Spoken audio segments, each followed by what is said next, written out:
नमस्कार साथियों, मैं राजेश सोनी हल्का महम आप लोगों के बीच में एक बार फिर से उपस्थित। उम्मीद करता हूं कि आप लोग अपने घरों में सुरक्षित हैं। साथियों, आज नामांकन की आखिरी तारीख और लगभग हर सभी प्रत्याशी, चाहे वो पार्टी कैंडिडेट हो या कोई निर्दलीय हो, सभी लोगों ने अपने अपने फॉर्म जो है सबमिट कर दिए हैं, जमा करा दिए गए।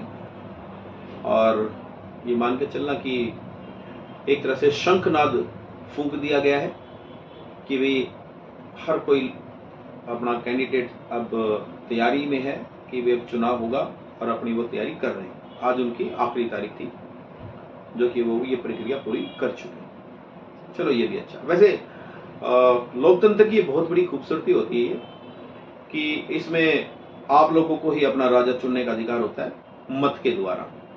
आप अपने मताधिकार का इस्तेमाल करेंगे और इन सभी लोगों में से आपको एक कैंडिडेट चुनना है जो आपके भविष्य को बना सके या आपके भविष्य को खराब कर सके। ये टोटली डिपेंड करता है आप लोगों के ऊपर कि हमें किस तरह का कैंडिडेट चुन करके असेंबली में भेजना है।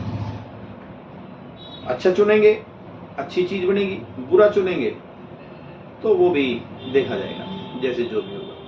मगर लोकतंत्र की खूबसूरती ही यही होती है कि इसमें हमें ही चुनना होता है अपने मत के द्वारा। ये बाबा साहब डॉक्टर भीमराव अंबेडकर जी जो है एक बढ़िया हमारे लिए ये एक पॉलिसी बना करके गए, एक व्यवस्था बना करके गए हैं कि भाई हमें ही चुनना है। अब देखते हैं कि हम किसको चुनाव करेंगे, किसके नहीं करेंगे। क्योंकि अगर हम अपने ही विधानसभा की ही बात करते हैं तो मैं तो ये कहूंगा कि जिस तरह की हमारी विधानसभा में नंबर 1 तो नशे में तो मेरे को लगता है साला पंजाब को भी छोड़ करके हम बहुत आगे पहुंच गए हैं। हरियाणा में नंबर 1 पे हो गया मैं, नशा कंट्रोल नहीं हो रहा है।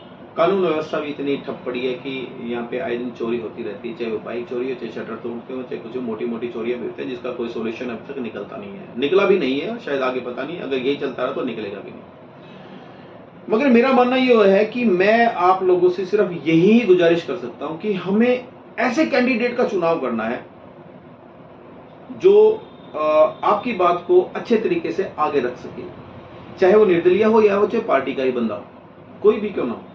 मगर ये ना हो कि भाई हम उसको चुनाव कर दें और वो ये कहेगी भाई मैं क्या करूं, मैं तो सरकार में ही नहीं हूं, आप लोगों ने तो मुझे बना दिया पर सरकार ने मुझे नहीं लिया।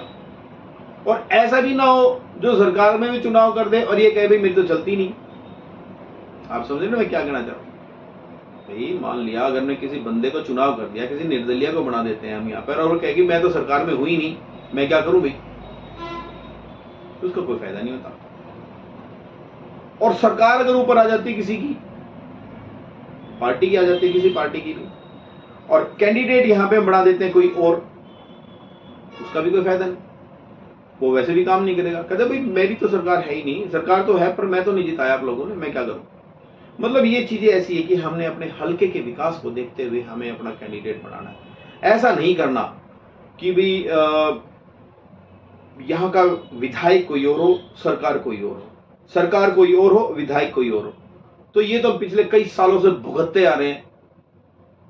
अपन ने अपनी विधानसभा का हमने ही बेड़ा कर रखा है, सही मायने में तो ये है। तो मैं तो ये कहूंगा कि इस लोकतंत्र की जो खूबसूरती है, इसको अपने अधिकार को इस्तेमाल करते हुए सभी लोगों से मेरी अपील है कि वोट डालें, 100% मतदान करना है। ऐसा नहीं कि यार कोई बने क्या फर्क पड़ता है, फर्क पड़ता है, आपकी एक एक वोट से फर्क पड़ता है। आप चाहे जाकर के कोई भी किसी भी कैंडिडेट को ऊपर आपको ये लगे कि ना यार ये अच्छा है, ये अच्छा है, जो भी अच्छा है या जो भी है, आप वहां पे जाकर अपना अधिकार इस्तेमाल करके आए। अदरवाइज फिर क्या जरूरत थी आप लोगों का वोट बनाने की। बाबा साहब देके गए अधिकार, आप इसको इस्तेमाल कीजिए और एक बढ़िया कैंडिडेट चुन करके हल्क को दीजिए ताकि वो आपके विकास के लिए काम कर सके और आपके उद्योग धंधे स्थापित कर सके, आपके बच्चों का फ्यूचर बना सके। राजनीति से फ्यूचर बनते हैं। कभी ये मान के चलो कि भाई ठीक है ना हम ही फ्यूचर बना देंगे, कुछ नहीं होता।